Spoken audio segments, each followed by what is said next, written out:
9 साल बाद कोई मंत्री पाकिस्तान की धरती पर पहुंचा है। तो एस जयशंकर को आप इस समय तस्वीरों में देख सकते हैं। उनका स्वागत करते हुए पाकिस्तान के ऑफिशियल्स एससीओ समिट में हिस्सा लेने के लिए पहुंचे हैं इस्लामाबाद में। 10 साल बाद भारत के जो मिनिस्टर फॉर एक्सटर्नल अफेयर हैं वो पाकिस्तान आ रहे हैं। ये ब्लॉग एक बनना चाहिए, जैसे कि रूस के 74 मेंबर्स आए हुए हैं, इंडिया से आए हुए हैं, चाइना से डेलीगेशन आया हुआ है। तो ये एक अच्छा ब्लॉग बन सकता है जिसमें हम पाकिस्तान अपना पार्ट प्ले कर सकता है। मैं भारत और पाकिस्तान के किसी भी मुद्दे पे वहां पे बात करूंगा, क्योंकि शंघाई कोऑपरेशन के हम मेंबर हैं। तो जहां पे मीटिंग होगी हम वहां पे जाएंगे, एंड ऑफ स्टोरी। तो अगर आप पाकिस्तानी मीडिया देखें या पाकिस्तानी सोशल मीडिया देखें, इनको अभी भी उम्मीद है कि भारत बात करेगा, भारत बात करेगा। पता नहीं क्यों मांगने की इतनी आदत है, बात कर लो, बात कर। अरे यार, तुम्हें क्लियर बता दिया, मजबूरी में आना पड़ रहा है। मेरे भारत में मार्क जुकरबर्ग जो होते हैं वो हमारे मेहमान होते हैं, सुंदर पिचाई हमारे मेहमान होते हैं, अल हन्नान हमारे मेहमान होते हैं। वैसे बड़ी मार्केट इंडिया को टच करती है और इंडिया की बड़ी मार्केट हमें टच करती है, ठीक है, ज्योग्राफिकली। तो ये मैं कहता हूँ इससे बड़ी बात कोई नहीं है कि अगर हमारे इंडिया से ये एक मतलब है कि एक कॉरिडोर अगर खुलता है, फॉर एग्जाम्पल। आपके स्टेट गेस्ट ऑफ ऑनर जाहिल नायक होते हैं, जाकिर नायक, और उन्हें कहते हैं भाई माफी शाफी दे दो, जो हो गया सो हो गया, आगे बढ़ते हैं बात। विदेश मंत्री एस जयशंकर जी का विमान जैसे ही पाकिस्तान में लैंड करता है, वैसे ही पाकिस्तानी लोगों का मन जो है वो बहलने लगता है। पाकिस्तानी सपने ये देखने लगते हैं कि पाकिस्तान, रसिया, इंडिया, चाइना मिलकर एक नया ब्लॉक बना रहे हैं। और दोस्तों, इन सारे सपनों पे पानी हमारे कुछ इंडियन लोगों ने फेर दिया है। तो आइए दोस्तों, वीडियो देख लेते हैं कि पाकिस्तानी लोग किस तरह के सपने देख रहे हैं और हमारे भारत के लोग उस पर किस तरह से पानी डाल रहे हैं। तो दोस्तों, बढ़ते हैं वीडियो की तरफ। कहना चाहेंगे कितनी खुशाइन बात है कि 9 साल के बाद इंडियन डेलीगेशन पाकिस्तान आया है। 2015 में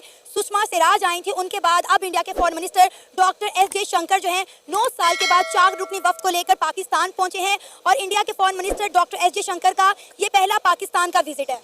जी, बहुत खुशी की बात है और स्पेशली पाकिस्तान का बहुत पॉजिटिव इमेज आएगा और हमें प्रायोरिटी के ऊपर अपने मसाइल रखने चाहिए। इंडिया जैसे कंट्री के साथ हमारा हमसाया नेशन है, हमारी हमसाया नेशन है, बड़ा कंट्री है, लेकिन फिर भी हमारी कोशिश ये होनी चाहिए कि जैसे कश्मीर का इशू हमारा रेज हुआ है काफ़ी अर्से से, वो सेटल डाउन हो जाए, फिर ट्रेड के कुछ वेन्यूज़ हो जाएं। जैसे पाकिस्तान में अब आजकल महंगाई मतलब काफ़ी नीचे आई हुई है, तो उसमें हम उनके साथ कुछ ऐसी चीज़ों के ऊपर टर्म्स पे निगोशिएट कर सकते हैं कि जो हमें यहाँ पे चीज़ें और ज़्यादा आवाम की भलाई के लिए बेहतरी हो सके। लेकिन सर, डॉक्टर एस जयशंकर ने आने से पहले पाकिस्तान को वार्न किया था कि भाई हमसे बहुत ज़्यादा उम्मीदें मत बांध लीजिएगा, हम आएंगे अच्छे मेंबर की तरह एससीओ मीटिंग अटेंड करेंगे और वापस चले जाएंगे। इंडिया और पाकिस्तान के ताल्लुकात पे कोई बात नहीं होने वाली। देखिए, फॉरेन मिनिस्टर की एक अपनी राय हो सकती है, लेकिन अगर हम उसको बहसीयत कौम लें तो हमें इस मामले में दिल बड़ा करना चाहिए, क्योंकि पाकिस्तान इस बड़े जो है ना वो इवेंट को होस्ट कर रहा है। और इस मामले में अगर हम छोटी छोटी चीज़ों को लेकर करेंगे तो फिर वो शायद मामला आगे नहीं बढ़ सकेंगे। चूँकि 9 साल बाद ये एक ब्रेक थ्रू होने जा रहा है मेरे ख्याल से, तो ये है कि हमें थोड़ा सा एक स्टेप फॉरवर्ड होके जो है ना इन तमाम मामलों को देखना है और अपने तजारती और सफारती ताल्लुकात को मजीद बेहतर से बेहतरीन की तरफ लेके जाना है। सर, पाकिस्तान के पास इस वक्त गोल्डन अपॉर्चुनिटी है कि वो एससीओ मीटिंग को कामयाबी के साथ होस्ट करवाए, इंडिया के साथ अच्छे एजेंडाज पे बात करे ताकि दोनों मुल्कों के ताल्लुकात में बेहतरी आ सके। जी, डेफिनेटली ये ब्लॉग एक बनना चाहिए, जैसे कि रूस के 74 मेंबर्स आए हुए हैं, इंडिया से आए हुए हैं, चाइना से डेलीगेशन आया हुआ है। तो ये एक अच्छा ब्लॉग बन सकता है जिसमें हम पाकिस्तान अपना पार्ट प्ले कर सकता है। स्पेशली ये बात करना चाहूँगा सी पैक के ऊपर कि प्राइम मिनिस्टर आए हुए हैं, तो उनसे भी अच्छी टर्म्स पे निगोशिएट हो सकता है। पाकिस्तानियों को काफ़ी सारी इन्वेस्टमेंट और पूरी दुनिया का जो है वो स्टेक लगा हुआ है गवादर के ऊपर, स्पेशली सी पैक के ऊपर। तो गवादर का जो एयरपोर्ट है वो उसका इफ्तिताह हो जाए और इंटरनेशनल ट्रेड वहाँ से शुरू हो जाए, ग्वादर पोर्ट हमारी एक्टिव हो जाए, तो ये एक बहुत अच्छी अपॉर्चुनिटी है और बड़ा अच्छा पॉजिटिव वे जाएगा अगर ये पूरा हम एक ग्रुप की सूरत में, एक ब्लॉक की सूरत में दुनिया के सामने आए। ना मैं भारत और पाकिस्तान के किसी भी मुद्दे पे वहां पे बात करूंगा, क्योंकि शंघाई कोऑपरेशन के हम मेंबर हैं। तो जहां पे मीटिंग होगी हम वहां पे जाएंगे, एंड ऑफ स्टोरी। तो ये उन्होंने क्लियर कर दिया। जब इन्होंने क्लियर करा तो फिर पाकिस्तानी फॉरेन ऑफिस को भी क्लियर करना पड़ा। पाकिस्तानी फॉरेन ऑफिस ने पहले क्लियर नहीं करा था। अभी भी अगर आप पाकिस्तानी मीडिया देखें या पाकिस्तानी सोशल मीडिया देखें, इनको अभी भी उम्मीद है कि भारत बात करेगा, भारत बात करेगा। पता नहीं क्यों मांगने की इतनी आदत है, बात कर लो, बात कर। अरे यार, तुम्हें क्लियर बता दिया, मजबूरी में आना पड़ रहा है। हमें कोई शौक नहीं आने का, ना हम चाहते हैं तुम इधर आओ, ना हम चाहते हैं कि हम उधर जाएं। ठीक है, अब एससीओ की मीटिंग हो रही है, मल्टीलैटरल फोरम है, जाना पड़ा है, तो आप भी ये समझो कि इनकी मजबूरी है और आप भी मजबूरी, हमें इनवाइट करना आपकी मजबूरी, हमारा जाना मजबूरी है, आपकी भी मजबूरी, हमारी भी मजबूरी। तो मजबूरी में काम हो रहा है, इसमें कोई भारत पाकिस्तान का कोई लेना देना नहीं है। ये पाकिस्तानी मीडिया को अभी भी हो सकता है कि इसके बाद ताल्लुकात में कुछ गर्माहट आए। फालतू की बात नहीं यार। इंडिया से दोस्ती करते हैं और उन्हें कहते हैं भाई माफी शाफी दे दो, जो हो गया सो हो गया, आगे बढ़ते हैं बात करते हैं। जी मैडम, जो बात जहाँ तक बात है कि मार्केट की, बिल्कुल इंडिया मार्केट है और वेरी नियर टू अस है, ठीक है। पाकिस्तान मतलब है कि इतना जहाँ से पाकिस्तान, जितना लाहौर का आप एग्जांपल कर लें, जितना पूरा बॉर्डर ही पाकिस्तान का, हमारी वैसे बड़ी मार्केट इंडिया को टच करती है और इंडिया की बड़ी मार्केट हमें टच करती है, ठीक है, ज्योग्राफिकली। तो ये मैं कहता हूँ इससे बड़ी बात कोई नहीं है कि अगर हमारे इंडिया से ये एक मतलब है कि एक कॉरिडोर अगर खुलता है, फॉर एग्जांपल किसी तजारती सतह पे, ठीक है, सफारती सतह पे, तो ये एक बहुत ज़बरदस्त है, मैं कहता हूँ अपॉर्चुनिटी है, ठीक है। जो भी है चलो थोड़ा बहुत 1 इंच ही सही, लेकिन थोड़ी बहुत आगे बढ़नी चाहिए दोनों तरफ से, ठीक है। और बिल्कुल ऐसा ही है कि हमारी भी जो करंट लीडरशिप है वो भी बड़ी एक विजन वाली है, बिल्कुल ऐसा ही है। बड़े बिलावल भुट्टो साहब हैं, जरदारी साहब हैं, जो एक मतलब है कि इंटरनेशनली नून लीग की गवर्नमेंट है जिनके इंडिया से ताल्लुकात बड़े अच्छे रहते बिल्कुल हैं। ऐसा ही इंडिया हमेशा नून लीग के जोर में बड़ा यूएन में हालिया में डॉक्टर एस जयशंकर ने पाकिस्तान को उसकी औकात याद दिला दी थी और साफ लफ्जों में कहा था कि पाकिस्तान से ये मत पूछिए कि आपकी जीडीपी कितनी इंक्रीज की है, ये पूछिए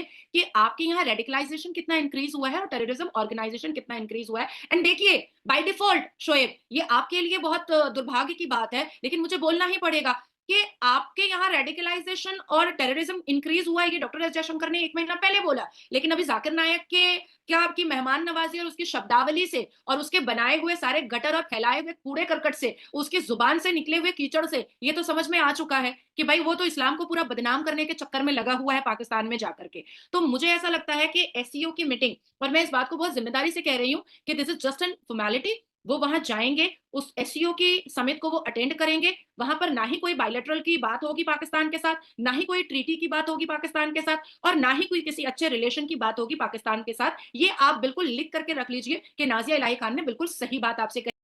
दोस्तों वीडियो आप लोगों ने देखी, पाकिस्तानी लोगों की बातें भी सुनी। पाकिस्तानी तो ये भी कहने से नहीं चूक रहे हैं कि इंडिया, पाकिस्तान, चाइना, रसिया, ईरान मिलकर कोई नया ब्लॉक तैयार कर रहे हैं, जो कि अमेरिका को या यूरोपियन कंट्री को या पूरी दुनिया को कोई मैसेज देना चाह रहे हैं। लेकिन दोस्तों आप सभी को पता है, मुझे भी पता है, पूरी दुनिया को पता है कि ये एससीओ समिट बेशक पाकिस्तान में हो रहा है और इसमें हमारे विदेश मंत्री एस जयशंकर जी, जो कि अभी पाकिस्तान में लैंड हो चुके हैं, उनको अच्छा खासा प्रोटोकॉल भी मिला है और मिलना उनका हक भी बनता है और पाकिस्तान की मजबूरी भी है कि उनको अच्छा खासा प्रोटोकॉल दे, ताकि पाकिस्तानियों का इसमें फ़ायदा दिख रहा है। एक तो जयशंकर जी ने जाने से पहले ही अपने स्टैंड क्लियर कर दिए थे कि मैं बेशक पाकिस्तान जा रहा हूँ एससीओ समिट में विजिट करने के लिए, शामिल होने के लिए, लेकिन मैं वहाँ पर पाकिस्तान और भारत के किसी भी मुद्दे पे कोई टॉक वहाँ पे बिल्कुल नहीं करूँगा। भारत और पाकिस्तान के बायलैटरल टॉक बिल्कुल वहाँ पे किसी भी तरह की कोई गुंजाइश नहीं है। लेकिन पाकिस्तान की आम आवाम है, उनको ऐसा लगता है कि भारत का विदेश मंत्री